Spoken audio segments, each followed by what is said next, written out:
Elite study संपादकीय सारांश में आप सभी का पुनः स्वागत है। इस नवीन सीरीज में हम डिस्कशन किया करेंगे एक ऐसा समसामयिक मुद्दा जो कि प्रारंभिक परीक्षा, मुख्य परीक्षा तथा साक्षात्कार के लिए बहुत ही उपयोगी साबित होगा। इस संपादकीय सारांश के अंत में आपको एक एमसीक्यू, 2 या 3 ऐसे प्रश्न मिलेंगे जिनका उत्तर आपको इस लेक्चर को सुनने के बाद मिल जाया करेगा। साथ में ही आप इस संवाद के सारांश की पीडीएफ भी इसी यूट्यूब चैनल से डिस्क्रिप्शन में जाके प्राप्त कर सकते हो। आइए शुरुआत करते हैं इलाइट स्टडी प्लेटफॉर्म का प्रथम संवाद किया सारांश। प्रधानमंत्री नरेंद्र मोदी का जनता से सीधा संवाद कितना अद्भुत। इसी प्रश्न के साथ हम इस लेख की शुरुआत करेंगे। मोदी जी की जो वक्तव्य शैली है, किस तरह से प्रचंड बहुमत प्राप्त करके सत्ता में इनकी वापसी हुई है, कोविड-19 महामारी के बीच में इनका क्या विजन है, अर्थव्यवस्था के उत्थान करने के लिए किस तरह के कदम सरकार उठा रही है, इस तरह के विभिन्न तरह के प्रश्नों का जवाब आपको इस संवाद के सारांश में मिलेगा। इस संवाद के सारांश में इलाइट स्टडी टीम के इनपुट भी शामिल किए गए हैं। विश्व के सबसे बड़े लोकतंत्र के सबसे शक्तिशाली नेता भारत के प्रधानमंत्री नरेंद्र मोदी वर्ष 2014 से लेकर वर्तमान समय तक भारत की करीब 131 करोड़ जनता के साथ विभिन्न तरह के प्लेटफॉर्म के माध्यम से सीधा संवाद करते आ रहे हैं। यही कारण है कि मोदी जी विश्व के सबसे लोकप्रिय नेताओं में शुमार है। अपनी वक्तव्य शैली से ही मोदी जी द्वारा वर्ष 2014 तथा वर्ष 2019 के लोकसभा चुनावों में प्रचंड बहुमत प्राप्त करके सत्ता को हासिल किया था।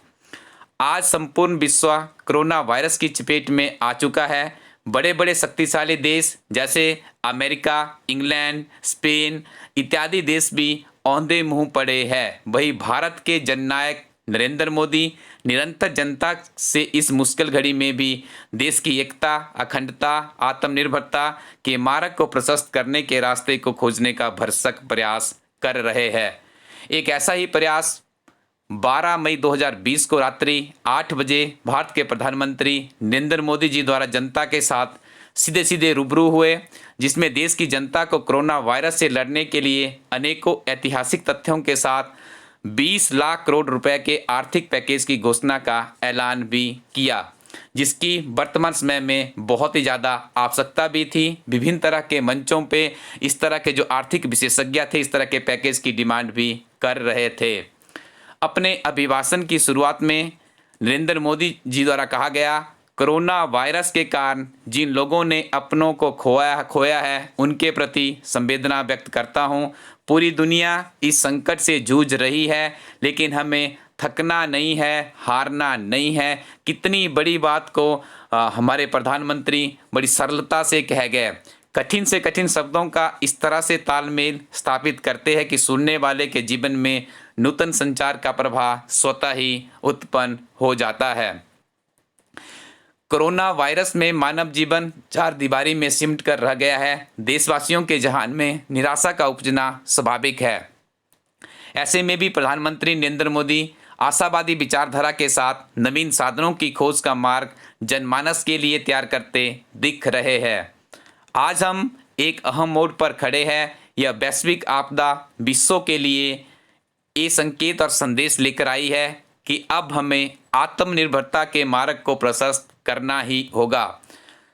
आत्मनिर्भरता के शब्द को आप लोग यहाँ से पकड़ लीजिएगा। आगे आपको जो आगे का सारांश है, संवाद का सारांश, इसमें आपको बहुत ही महत्वपूर्ण जानकारी मिलेगी कि मोदी जी के संबोधन में आत्मनिर्भरता शब्द को क्यों जोड़ा गया है।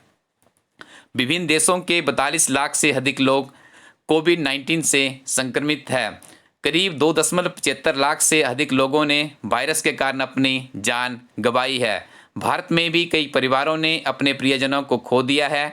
कोरोना वायरस ने भारतीयों के सामने नवीन चुनौतियां पैदा की है, वहीं नए अवसरों के मार्ग को खोजने के लिए भी मजबूर किया है। जब कोरोना संकट शुरू हुआ था तब भारत में PPE किट नहीं बनती थी। N95 मास्क का भारत में नामात्र उत्पादन होता था। आज स्थिति ये है कि भारत में ही हर रोज़ 2 लाख PPE किटें तथा 2 लाख N95 मास्क बनाए जा रहे हैं। वक्त व परिस्थितियों के आगे कुछ भी असंभव नहीं होता। आवश्यकता आविष्कार की जननी है। वाक्यों को चरितार्थ मानव ने इसी धरातल पर किया है। कुछ ऐसा ही सबक कोरोना महामारी हमें भी सिखा गई, जब भारत इसके लिए तैयार नहीं था, क्योंकि किसी ने को भी ऐसा अंदाजा नहीं था कि इस तरह की बीमारी मानव जीवन में आएगी। लेकिन जिस तरह से परिस्थितियों के साथ में वर्तमान सरकार ने कड़े निर्णय लेके लड़ने का साहस दिखाया है, काबिले तारीफ है। भारत जब आत्मनिर्भरता की बात करता है तो आत्म केंद्रित व्यवस्था की वकालत नहीं करता।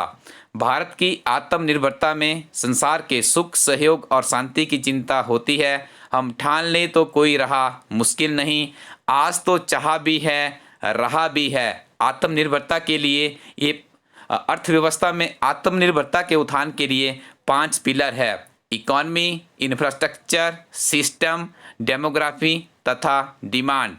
अर्थव्यवस्था के इन 5 पिलरों को सुदृढ़ करने के लिए प्रधानमंत्री द्वारा आर्थिक पैकेज की घोषणा का ऐलान किया। पैकेज करीब 20 लाख करोड़ रुपए का है। ये भारत की जीडीपी का करीब 10% है। अब से हर भारतवासी को लोकल के लिए वोकल बनना है, अपने देश में बना सामान खरीदना है। यही सोच व भारतीयों का आचरण भारत को आत्मनिर्भर बनाएगा। लेकिन इन सब परिस्थितियों के बीच में भारत को कोरोना की जंग से भी लड़ना है। आने वाले दिनों में कोरोना वायरस से लड़ने के लिए लॉकडाउन 4.0 से भी गुजरना होगा। आधे घंटे के इस भाषण में अनेकों ऐतिहासिक घटनाओं का वर्णन करते हुए वर्तमान परिस्थितियों के साथ में समायोजित स्थापित करके सुनहरे भविष्य की रूपरेखा के निर्धारण करने की प्रधानमंत्री की सोच, वक्तव्य शैली, कार्यप्रणाली सच में ही देशवासियों के लिए नूतन प्रेरणा का अखंड स्रोत बनकर उभर रही है। इस लेख पर आधारित एक बहुत ही महत्वपूर्ण प्रश्न निकल कर आ रहा है। 12 मई 2020 को भारत के प्रधानमंत्री नरेंद्र मोदी द्वारा अर्थव्यवस्था को मजबूती प्रदान करने के लिए 20 लाख करोड़ रुपए के आर्थिक पैकेज की घोषणा की। यह भारतीय अर्थव्यवस्था का कितना प्रतिशत है? 4 ऑप्शन है आपके सामने: 5%, 10%, 15% या 20%। तो इसका सही उत्तर है करीब 10% के आसपास का ये पैकेज माना जा सकता है। लेख पर आधारित प्रश्न: कोरोना वायरस के प्रभाव से बिगड़ी अर्थव्यवस्था को पटरी पर लाने के लिए प्रधानमंत्री नरेंद्र मोदी द्वारा घोषित 20 लाख हजार करोड़ रुपए सहायता की समीक्षा करें।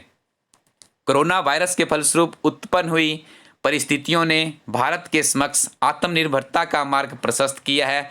तथ्यों सहित विवेचना कीजिए।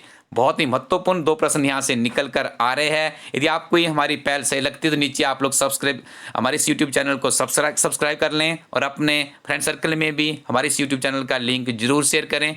PDF को आप लोग डिस्क्रिप्शन से प्राप्त कर सकते हो। Thank you very much. लेकिन अंत में आप लोग जरूर हमें कमेंट सेक्शन में बताइएगा आपको हमारा ये प्रयास कैसा लगा। Thank you very much. Keep watching इला स्टडी यूट्यूब चैनल।